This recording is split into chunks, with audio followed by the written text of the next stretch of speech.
11 ઇન્દ્રિયોને પવિત્ર થવાનો સમય. જે દિવસે એકાદશ ઇન્દ્રિયો પવિત્ર હોય એ એકાદશી. અને મહાનિશી, એ મહાનિશી છે, સાધારણ રાત્રિ નથી. કારણ કે સાક્ષાત જે રાત્રિએ પ્રભુ પ્રગટ થયા હોય અને પ્રભુએ પ્રગટ થઈ પોતાની પ્રભુતા, પોતાની કૃપાલુતા પ્રગટાવી હોય, એ સાધારણ નિશી ન હોય, એ તો મહાનિશી છે. અને પ્રભુ તો પ્રગટ થયા અને પોતાના કૃપા માર્ગને પણ પ્રગટ કર્યો. કારણ કે અત્યાર સુધી આજ્ઞાઓ શરણાગતિની ગીતાજી ભાગવતજીમાં હતી. આજ્ઞા પ્રભુએ કરી કે મામ એકમ શરણમ વ્રજ અનન્યા ચિંતયંતો મામ યે જના પર્યુપાતો. અનન્ય ભાવે મને મારા શરણમાં આવો, તમેવ શરણમ ગચ્છ. આજ્ઞાઓ કરી પણ પ્રોસેસ નથી બતાવી, વિધિ નહોતી બતાવી કે શરણમાં જવાની વિધિ શું. આજ્ઞા તો કરી શરણમાં આવો, પણ જવાય કઈ રીતે? પણ આજના દિવસે ઠાકોરજીએ શરણાગતિની વિધિ આપી. આ બ્રહ્મ સંબંધ શું છે? વિધિવત ભગવાનની શરણાગતિ છે. એને જ આપણે બ્રહ્મની સાથે શરણાગતિનો સંબંધ, એને બ્રહ્મ સંબંધ આપણે કહીએ. ચર્ચાઓ તો ઘણી આચાર્યોની બહુ ગહન ચર્ચાઓ પણ છે, પણ આપણે એમાં નથી જતા. કારણ કે બ્રહ્મ અને પુરુષોત્તમ એની પણ વાત હરિરાયજી આદિ કરે છે. કોની સાથે જીવનો સંબંધ થાય છે? બ્રહ્મ સંબંધ સમય બ્રહ્મની સાથે, સેવા પધરાવો ત્યારે પુરુષોત્તમની સાથે, એની પણ ઘણી બધી ચર્ચાઓ છે. તો અહીંયા મહાનિશી અને સાક્ષાત ભગવતા પ્રોક્તમ. મહાપ્રભુજી આજ્ઞા કરે છે, મને કોઈ સ્વપ્ન આવ્યો, સંકેત આવ્યો, અવાજ સંભળાયો એમ નથી. સાક્ષાત ભગવતા પ્રોક્તમ, સાક્ષાત ઠાકોરજી પ્રગટ થયા અને એમણે કહ્યું પ્રોક્તમ તદક્ષરસ ઉચ્યતે. એ અક્ષરે અક્ષર હું કહું છું એમ મહાપ્રભુજી કહી રહ્યા છે. એ અલૌકિક અને દિવ્ય ઘટના, જેને પુષ્ટિ માર્ગના ઇતિહાસની સર્વોત્તમ ઘટના, સર્વોચ્ચ ઘટના કહી શકાય. કે જે સમય, અમુક ઘટનાઓ બહુ મહત્વની છે. એક સૌથી પહેલા જોવા જાવ પુષ્ટિ માર્ગના ઐતિહાસિક ઘટનાઓમાં તો યજ્ઞ નારાયણ ભટ્ટના અગ્નિકુંડમાંથી પ્રગટ થઈને ઠાકોરજી આપેલું વચન કે 100 સોમયજ્ઞ પૂરા થશે ત્યારે હું તમારા ઘરે પધારીશ. બીજું શ્રી મહાપ્રભુજીનું પ્રાગટ્ય. ત્રીજું આ બ્રહ્મ સંબંધનો દિવસ. ચોથું શ્રીનાથજી મહાપ્રભુજીનો પ્રથમ મિલન. પાંચમું શ્રી મહાપ્રભુજી નિત્ય લીલાધામમાં પધાર્યા. છઠ્ઠું શ્રી ગોપીનાથજી અને ગુસાઈજીનો. એવી ઘણી ઘણી ઘટનાઓની આપણે ચર્ચા કરી. અમુક તિથિઓ એ બહુ મહત્વની તિથિઓ છે પુષ્ટિ માર્ગના ઇતિહાસ. અને એ તિથિઓથી ઇતિહાસ રચાયો છે, લખાયો છે. અહીંયા મહાપ્રભુજી આજ્ઞા કરે સાક્ષાત ભગવતા પ્રોક્તમ તદ અક્ષરસઃ. એમાં મારું કાંઈ ઉમેરતો નથી, મારું કાંઈ જોડતો નથી. ઠાકોરજીએ જે કહ્યું એ અક્ષરે અક્ષર તમને કહું છું. અને એમ કહીને મહાપ્રભુજી આગળ આજ્ઞા કરતા કહે બ્રહ્મ સંબંધ કરણાત સર્વેષાં દેહ જીવયોઃ સર્વ દોષ નિવૃત્તિઃ દોષાઃ પંચવિધા સ્મૃતાઃ. બ્રહ્મ સંબંધ કરણાત સર્વેષાં દેહ જીવયોઃ સર્વ દોષ નિવૃત્તિઃ દોષાઃ પંચવિધા સ્મૃતાઃ. બ્રહ્મ સંબંધ કરવા માત્રથી સર્વેષાં દેહ જીવયોઃ સર્વના દેહના અને જીવના એ સર્વ દોષોની નિવૃત્તિ થઈ જશે. સર્વદોષ નિવૃત્તિ દોષાઃ પંચવિધા સ્મૃતા. અને આ દોષો 5 પ્રકારના છે. બ્રહ્મ સંબંધ કરવા માત્રથી સર્વ દોષોની. જો આ શરણાગતિની આ વિધિ જ્યારે કરો છો, ગીતાજીમાં ભગવાનનું વચન છે અપી ચેત્સુ દુરાચારો ભજતે મામ અનન્ય ભાગ સાધુ રેવ સમંતવ્ય. ગમે તેવો પાપી હોય પણ જ્યારે મને શરણાગત થાય, મારો થાય ત્યારે એને સાધુ જાણે. અને મહાપ્રભુજી આપણને સર્વને, કારણ કે અમે લોકો પણ મહાપ્રભુજી વતી તમને બ્રહ્મ સંબંધ કરાવીએ છીએ. બ્રહ્મ સંબંધ આપનારા તો આપણને બધાને મહાપ્રભુજી જ. આ દિવસે બ્રહ્મ સંબંધ મંત્ર પૂજન ઉપર ઠાકોરજીએ મહાપ્રભુજીને આપ્યો. બાકી આ મંત્રનું પ્રાગટ્ય લીલામાં છે. નિત્ય લીલામાં પણ એવી ઘટનાનો પ્રસંગ આપણે ત્યાં ભાવાત્મક ગ્રંથોમાં પ્રાપ્ત છે કે ઠાકોરજી અને સ્વામીજીની અખંડ લીલાઓ નિત્ય લીલામાં થાય છે. એકવાર નિકુંજમાં બેઠા ઠાકોરજી રાધા રાધા રાધા રાધા નામનો અખંડ જાપ કરે છે અને રોમ રોમમાં કૃષ્ણ પ્રગટ થઈ ગયા. હા, રોમ રોમમાં રાધા પ્રગટ થઈ ગયા કૃષ્ણ. એટલામાં રાધાજી આવ્યા. દૂરથી જોયું તો રોમ રોમમાં પ્રગટેલા રાધાજીને દૂરથી એમ દેખાયું કે કોઈ ગોપી ઠાકોરજીની નિકટ છે. ઓહો, હું પ્રભુને આટલા દૂરથી મળવા આવીને પ્રભુ બીજા કોઈ ગોપી સાથે બેઠા, જાઓ વાત નહીં. નારાજ થયા અને માન દઈ પીઠ દઈને ગુસ્સો કરીને બિરાજી ગયા. પ્રભુ મારી જોડે વાત ન કરતા. પ્રભુને પણ નારાજગી થઈ.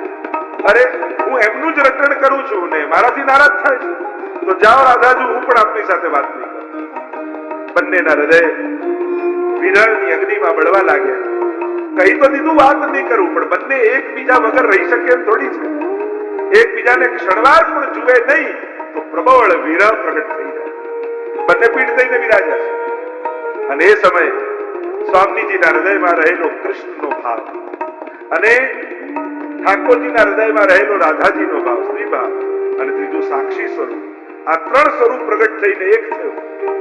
અને આ સ્વરૂપ ઠાકોરજી અને સ્વામીજીના હૃદયમાંથી પ્રગટ થયું. મનાવ્યા રાધાજી. અને ઠાકોરજી તો આપનું જ ચિંતન કરતા હતા, આપ જ હતા જેનું પ્રતિબિંબ આપને દેખાય, અન્ય કોઈ નહોતું. રાધાજીને બહુ તાપ થયો. અરે મારી ગેરસમજ થઈ, પ્રભુ મારું ચિંતન કરતા હતા અને મેં શંકા કરી, શું કરું?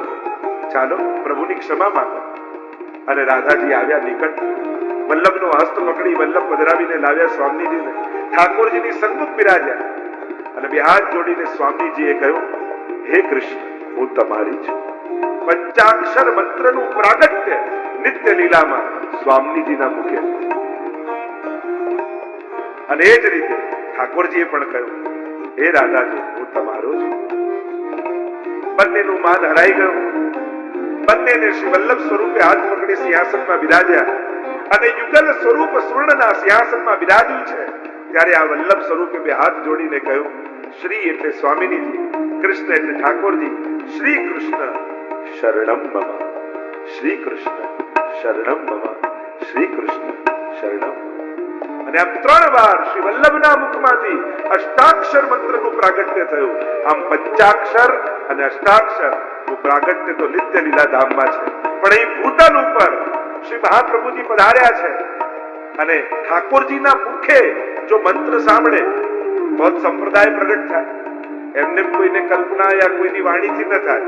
ભગવદ આજ્ઞાથી જેનો પ્રારંભ થયો હોય એને જ ઓથેન્ટિક સંપ્રદાય કહેવાય. એને જ એ જ મંત્રની પરંપરા કહેવાય. તો પ્રભુના મુખે મહાપ્રભુ તો જાણતા જ હતા, પણ આ બ્રહ્મ સંબંધ મંત્ર જેને ગદ્ય મંત્ર કહીએ છીએ. ગદ્ય એટલે લિટરેચર, પોએટ્રી એટલે પદ્ય.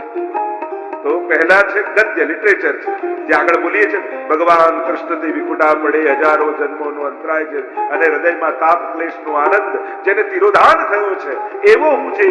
મારો દેહ પ્રાણ ઇન્દ્રિય અંતઃકરણ આદિ આદિ જે આપણે હે કૃષ્ણ હું તારો છું એમ જે ગદ્ય મંત્ર આપણે બોલીએ છીએ, તો આગળ જે બોલીએ છીએ એને ગદ્ય કહેવાય, લિટરેચર કહેવાય. અને છેલ્લે જે 5 અક્ષર બોલીએ છીએ કૃષ્ણ તારો છું એને કહેવાય પંચાક્ષર. તો આમ ઠાકોરજીએ પ્રગટ થઈને આ બ્રહ્મ સંબંધ મંત્ર આપ્યો છે અને મહાપ્રભુજીને આજ્ઞા કરી આ જે કોઈ પણ બ્રહ્મ સંબંધ ભાવશે એના બધા જ દોષોનું નિવારણ થઈ જશે. બ્રહ્મ સંબંધ કરનાર સર્વેશામ દેહ જીવયો સર્વ દોષ નિવૃત્તિ, બધા દોષો નિવૃત્ત થઈ જશે. પણ કોના? દેહ અને જીવયો. 5 દોષ જીવના છે અને 5 દોષ દેહના છે. એટલે જ કહ્યું સર્વદોષ નિવૃત્તિ દોષા પંચવિધા સ્મૃતા. દોષ 5 પ્રકારના છે. પણ કહ્યું દેહ જીવયો, દેહના 5 દોષ અને જીવના 5. જીવના 5 દોષ કયા?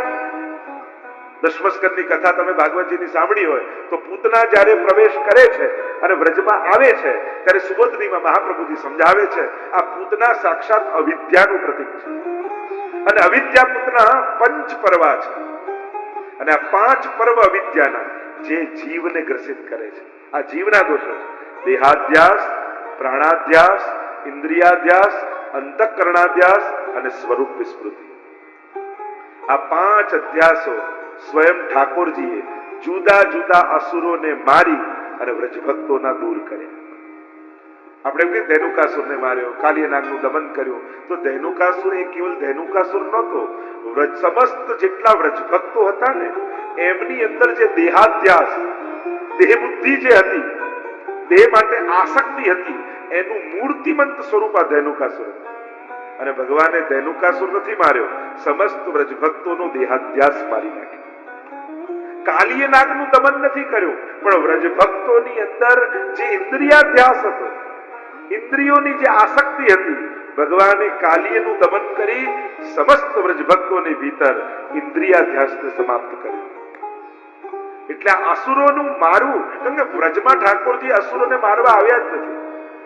ત્યાં તો ભક્તો ઉપર કૃપા કરી સ્વરૂપાનંદનું દાન કરવા આવ્યા છે.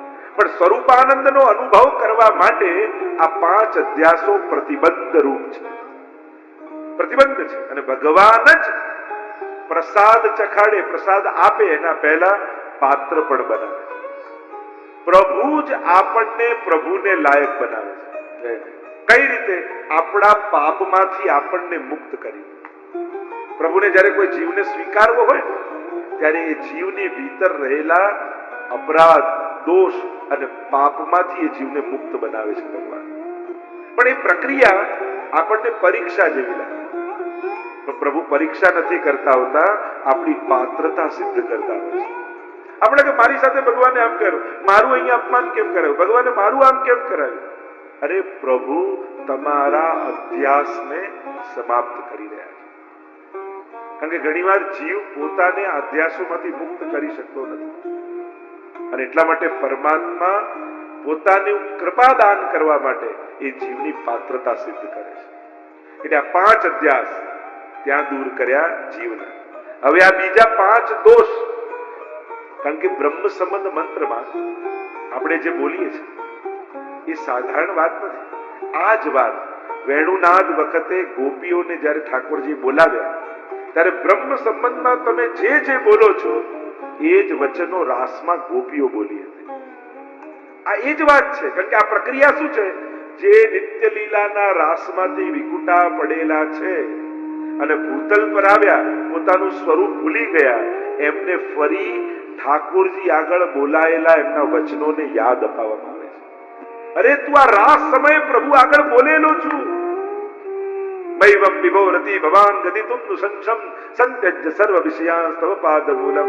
રાસમાં જે ગોપી અને ઠાકોરજીનો સંવાદ છે, અને ગોપીઓ જે બોલી છે કે અમારા પતિ, બંધુ, સખા બધાને છોડીને આવ્યા છીએ, આપના શરણે આવ્યા છીએ. આ જે કંઈ પણ આપ ધર્મનો ઉપદેશ કરો છો તો ધર્મીની પ્રાપ્તિ માટે જ છે. આ બધા વચનો તમે બોલેલા છે. પણ ફરી સ્વામીજી રૂપ વલ્લભ ઉભા રહી અને રાસમાંથી વિકુટી પડેલી એ ગોપીને ફરી એ શબ્દો યાદ અપાવે છે. અને ગોપી હાથમાં વૈષ્ણવ સ્વરૂપે તુલસી દલ લઈ અને ફરી એ શબ્દોને યાદ કરે છે. અને પાછું એ સંકલ્પ, હે કૃષ્ણ હું તારી છું, હે કૃષ્ણ હું તારો છું, આ વાત યાદ અપાવી અને ઠાકોરજીના ચરણોમાં તુલસી દલ સમર્પિત કરાવી. ગોપી ગીતમાં ગોપીઓ નથી કહેતા અમે તમારા છીએ. અહીંયા પંચાક્ષરમાં આપણે કૃષ્ણ તમારો છે, કૃષ્ણ તમારો છે. આમ એ જ મંત્રો, એ જ વાતને આ લીલાથી વિકુટા પડેલા જીવને સ્મરણ કરાય. મૂળ પ્રક્રિયા તો આ છે. શરણમાં તો ગોપીઓ આવેલી છે ઠાકોરજી. અને એટલે જીવના દોષો અને 5 દેહના દોષો. હવે જન્મ લીધો છે માનવ તરીકે, તો જન્મતાની સાથે આ દેહને 5 દોષો લાગેલા છે. અને અહીંયા કહ્યું બ્રહ્મ સંબંધ કરણા સર્વેશામ દેહ જીવ સર્વદોષ નિવૃત્તિ, કે આ 5 દોષો જે જીવને લાગ્યા છે એ બ્રહ્મ સંબંધ લીધા પછી ભગવત કૃપાને આડે ક્યારે નહીં, ભગવત સેવાને આડે ક્યારે નહીં. આ 5 દોષો દરેકને લાગ્યા છે. અને આ 5 દોષોને ગણાવતા આગળના શ્લોકમાં મહાપ્રભુજી આજ્ઞા કરે છે. આ 5 દોષો જીવને લાગ્યા છે. સહજા, પહેલો સહજ દોષ. બીજો દેશ કાલોત્થા, દેશ અને કાળના. ત્રીજું લોકવેદ નિરૂપિતા, વેદ અને શાસ્ત્રમાં નિરૂપિત. 5મું સંયોગ, ચોથું સંયોગજા અને 5મું સ્પર્શજા. આ 5 દોષ દરેકને લાગ્યા છે. અને બ્રહ્મ સંબંધ કરવાથી શું થાય કે આ 5 દોષોની નિવૃત્તિ થઈ જાય છે. અને નિવૃત્તિ કયા અર્થમાં? તમે એમ કહો મેં બ્રહ્મ સંબંધ લીધું, મારો તો ગુસ્સો ગયો નહીં, મારું તો લોભ ગયો નહીં, મારી તો ઈર્ષા ગઈ નહીં. પણ ગયા કયા અર્થમાં? ભલે તું ક્રોધી છે પણ હવે તારો ક્રોધ ભગવાનની કૃપાને આડે નહીં આવે. ભગવાન તારા પર કૃપા જરૂર કરશે, કારણ કે તું શરણાગત થયો છે. ભલે તું લોભી છે, તમે વાર્તા સાહિત્યમાં જુઓ 84-252 ની, એમાં કામી, ક્રોધી, લોભી, અનેક અનેક પ્રકારના એવા જીવોની કથા છે. એટલે કે ભગવત સેવાને આડે. ક્રોધી છે છતાંય ભગવત સેવાનો અધિકારી છે, લોભી છે છતાંય ભગવત સેવા. આપણે ઊંધું ગણીએ, આપણે આ ભલે કેટલી સેવા કરે પણ કેવો ગુસ્સા વાળો છે, કેવો ક્રોધી છે. જોવું જોઈએ કઈ રીતે, ભલે આટલું ક્રોધી છે પણ ઠાકોરજીની સેવા બહુ સરસ કરે છે. ભલે આવો લોભી છે પણ કીર્તન બહુ સારા ગાય છે. આપણે દોષને પ્રધાન બનાવીને વ્યક્તિત્વને શોધીએ છીએ. અહીંયા આચાર્યો આપણને એમ સમજાવે છે, એની ભક્તિને મોટી જાણી અને પછી એની ઓળખાણ કરે, પછી એનો પરિચય આપે. દોષોને આગળ ન ગણો. આપણે હંમેશા, અને લોકોને પણ એમ થાય કે દુર્ગુણ, દોષ, અભાવ એનાથી તરત ઓળખે. આપણે કહીએ ફલાણા ભાઈને ઓળખો છો, નામ આપો ને તો કે કયા ધ્યાન નહીં, પેલાથી આમ કાળા છે, બટકા છે, જાડા છે, ટાલ છે, અચ્છા ઓળખી ગયો. પણ આવા કદરૂપાથી શું ઓળખવા? આવા દોષોથી, એના ગુણોથી ઓળખાણ થાય. પણ માણસ ત્યારે તરત ઓળખી જાય. મૂળ વાત એ છે, જીવની દ્રષ્ટિ દોષ ઉપર વધારે રહે છે, અને એટલા માટે દોષથી પરિચય કરાવો તો તુરંત ઓળખી જાય. પણ એના ગુણથી પરિચય કરાવો. આ બધા ગામવાળા કે બહુ ઉદાર, પણ મને તો ના લાગ્યા. માણસને ગુણ જલ્દી દેખાતા નથી. ગુણ જોવાની આદત જ નથી પડી આપણને પહેલેથી દોષ જોવાની જ આદત છે. આખો વ્હાઈટ શર્ટ હોય પણ કાળો દાગ હોય, બધાને પૂછી જાય કે આ કાળો દાગ ક્યાંથી પડે, પણ આખો વ્હાઈટ છે એને કોઈ જોવે. આ સ્વભાવ છે મનુષ્યની સહજ પ્રકૃતિ. જીવાહ સ્વભાવ તો દુષ્ટા. મહાપ્રભુજી આગળ કહ્યું દોષોથી ભરેલો છે તો 5 દોષો, અને આ 5 દોષોની નિવૃત્તિ ભગવત સેવામાં થઈ જશે. એટલે કે તમે આવા સ્વભાવ વાળા હોવા છતાં ભગવત સેવાના અધિકારી. વાર્તા સાહિત્યમાં જોયું પેલા કંજૂસની નહીં, ગઈકાલે મેં કહ્યું કે માનસીમાં ખાંડ નાખ્યું, આવા કંજૂસ કે સેવા તો કરવું પડે એવી સેવા બતાવો જેમાં 1 રૂપિયાનો ખર્ચો ના થાય. માનસી સેવાનું દાન. એક ચોરની વાર્તા 252. ગુસાઈજીનો સેવક થયો, અને ગુસાઈજીનો સેવક થયો ને કહ્યું કે તું શું કરે છે? કે ગુરુદેવ ચોરીનું કામ કરું છું. ગુસાઈજી કહે કે હવે તો બ્રહ્મ સંબંધ લીધું, વૈષ્ણવ બન્યો, હવે ચોરી છોડી દે. મહારાજ એ નહીં થાય, મહારાજ ચોરી તો નહીં છૂટે, કારણ કે હવે એક કામ નથી રહ્યું, મારી પ્રવૃત્તિ પ્રકૃતિ બની ગઈ. જેની નેચરમાં ચોરી હોય ને, એને જરૂર ના હોય તો પેલું કહે ચોર ચોરી ન કરે પણ ખાધા ખોળા કરી, બેગ ખોલીને જોઈ લે કે શું શું છે, ભલે લે નહીં, છેલ્લે આટલી વૃત્તિ તો રહે જ માણસ. ચોરી તો નહીં છૂટે. તો ગુસાઈજી કે ચલ તો મને એક વચન આપ, આજ પછી તું ક્યારેક ખોટું નહીં બોલે. હા એ થશે, સાચું બોલીશ. અને એને વિચાર કર્યો કે આ નાની નાની ચોરી કરું, હવે વૈષ્ણવ થયો છું, લાવ ને એકવાર રાજાને ત્યાં ચોરી કરી લઉં, પછી ફરી કોઈ ચોરી કરવી જ ના પડે.